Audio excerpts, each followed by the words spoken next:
क्या सच है न्यूज में आपका स्वागत है। आज हम लोग आए हुए हैं जनाब साबुद्दीन साहब के निवेदक और उनके सभी लोगों के पास। आइए इन लोगों से भी बात करके हम देखते हैं कि ये लोगों के माइंड में किस तरह से छाताबाद वार्ड नंबर 2 को डेवलप करने की बात है। मेरा सवाल अबुलेश जी आपसे है, पहले के टाइम में आज से 8 साल 7 साल पहले हमेशा छाताबाद में एक टूर्नामेंट का आयोजन किया जाता था। ऐसा क्या कारण हुआ वो टूर्नामेंट का आयोजन को स्थगित कर दिया गया, बंद कर दिया गया? देखिए, चैनल का तो सबसे पहले हम स्वागत करते हैं कि आज इसमें पहल कर रहा है और लोगों से मिल कर के वार्ड की क्या क्या कमी है उसके बारे में चर्चा कर रहे हैं। अब पूछा जा रहा है और उसका समाधान भी निकालने की कोशिश की जा रही है। समय समय पर हर 10 साल 15 साल के बाद मिजाज का भी बदलाव होता है, चेंजिंग होता है। आज जितना तेज़ी से युवा पीढ़ी राजनीतिक में आ गए हैं, एक बात तो अच्छा है कि राजनीति में भी रहना ज़रूरी है, लेकिन दूसरी तरफ अगर देखा जा रहा है तो शिक्षा के मामले में थोड़ा पीछे हटते जा रहे हैं। दुनिया का एक भी ऐसा कोई देश नहीं है जो बगैर शिक्षित रह करके आपको डेवलप किया हो। डेवलप के लिए शिक्षा का होना बहुत ज़रूरी है। इसलिए हमारे साबुद्दीन साहब, हमारे जो पार्षद हैं, उसकी पहली कोशिश भी यही है कि लाइब्रेरी हो, सर्किल हो, पढ़ने का जो है फिर से मिजाज बने। और जब मिजाज बनेगा तो युवा पीढ़ी जो आज इधर उधर जो भटक रहे हैं या स्पोर्ट्स में नहीं है, वो स्पोर्ट्स में भी आएंगे और पढ़ाई लिखाई में भी आएंगे। अभी जो नौकरी का रेशियो जो कम हो गया है, नौजवान पढ़ तो ज़रूर रहे हैं लेकिन वो सक्सेस नहीं हो रहे हैं। तो कहीं न कहीं हम बड़ों का भी कुछ न कुछ कसूर है कि हम अपने बच्चों को ऐसे छोड़ दिए हैं। एक कोशिश की जा रही है, ये साबुद्दीन साहब के माध्यम से एक टीम बनेगी और शिक्षा के बारे में भी जो है हम लोग बहुत सीरियस हैं। धन्यवाद। बाबू वानी जी, अगला सवाल आपके से है। हमेशा शिक्षा शिक्षा शिक्षा की बात हो रही है, लेकिन आप थोड़ा मुझे ये बताइए, शिक्षा के लिए अभी उर्दू मध्य विद्यालय एक है, एक 5 नंबर में स्कूल है। आप लोग ये दोनों स्कूल को किस तरह से डेवलप कीजिएगा? ये स्कूल में जो हम लोग का मिडिल स्कूल जो है, उसमें कुछ का कारण है कि उसमें देख रेख नहीं हो रहा है। अगर उसमें एक कमेटी अगर बना दिया जाए भैया के द्वारा, पार्षद के द्वारा, स्कूल में जैसे स्कूल का काम है, स्कूल का एक टीम बना दिया जाए जो शिक्षित लोग है। पानी का मामला है, पानी का एक टीम बना दिया जाए कि कहाँ पर पानी गड़बड़ी हो रहा है।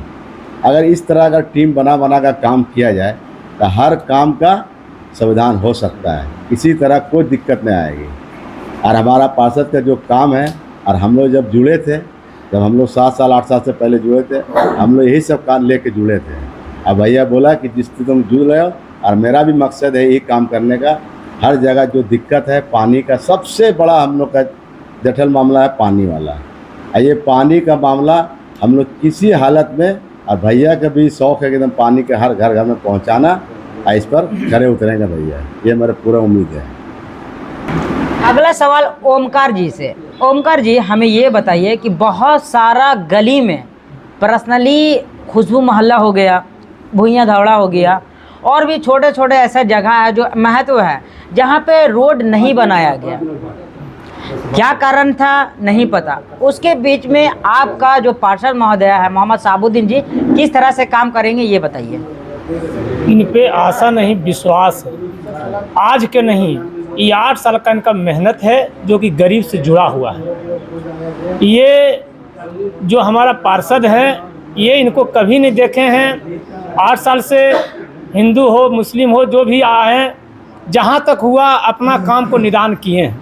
इसलिए इन पर आशा जुड़ा हुआ था कि नहीं, ये हर हाल में जीतेंगे। इनसे बढ़िया वार्ड नंबर 2 में कोई कैंडिडेट ही नहीं था।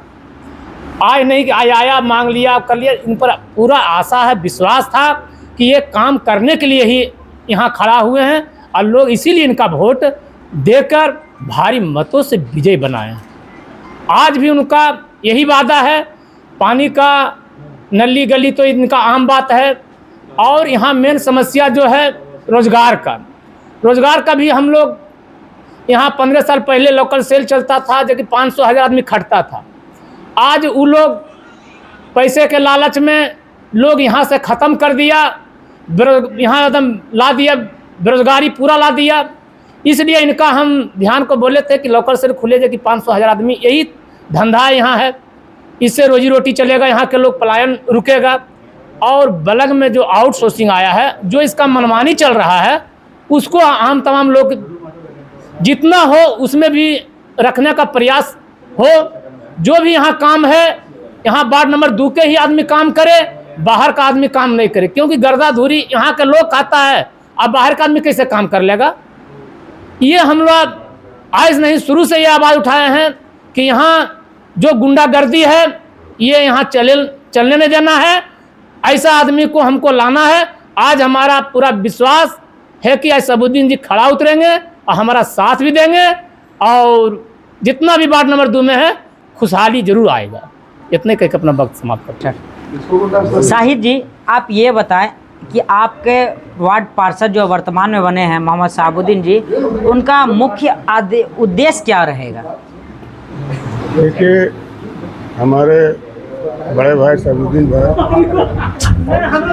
7 साल से मेहनत कर रहे हैं, बिना पार्षद बने भी गांव में घूम घूम के जो भी समस्या हो, परेशानी हो, उसे अपनी तरफ से हल करने की कोशिश किए हैं। यहाँ तक कि बिना पार्षद बने हुए BCCL में जाकर GM से पानी के लिए भी एप्लीकेशन दिए हैं, बात किए हैं, और बोले हैं कि जहाँ जहाँ पाइप सड़ गए वो चेंज कीजिए।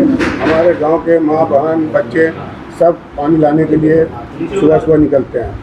तो अब तो 7 साल से मेहनत कर रहे थे, और गांव वाले भी विश्वास कर रहे थे कि हम इन्हीं को जिताएंगे, कहे कि ये हमारे दुख तकलीफ में साथ देंगे। बिजली, पानी, बेरोजगारी जितने भी हैं ये खरा उतरेंगे, क्योंकि हमारे गांव के शहाबुद्दीन भाई एक ऐसे शख्स हैं जो बोलते हैं वो करते हैं, ये इसमें एक खासियत है।